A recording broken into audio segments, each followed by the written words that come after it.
Hello everyone, welcome back to another episode of Tech World. Hi everyone, welcome back to Tech World. Today I'll be helping you learn how to sign up for Lloyds banks. Keep watching the video till the end. And don't forget to subscribe to our channel by hitting the subscribe button. Press the notification bell icon so that you'll never miss another update from us. Start by clicking open a web browser.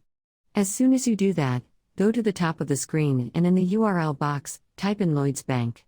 And press the internal keyboard, you'll end up on the official website of Lloyds Bank. Scroll a bit down and you'll be able to see a Register Now button.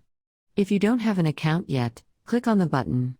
But if you already have one, you can click on the Log On button. After clicking on Register Now, you'll be taken to the next page. Go ahead and register yourself to a new account by entering the title in the first text box. Now, type in your first name on the next and in your last name. Select your date of birth from the drop-down after you set up your date of birth by choosing your day, month and year and your UK postcode in the next box. After typing the postcode, you're good to move on. But if you don't live in the UK, you can click on this box and then complete the rest of the crosses.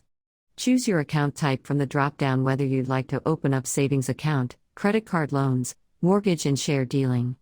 After you choose any one of them, go ahead and complete the rest of the process.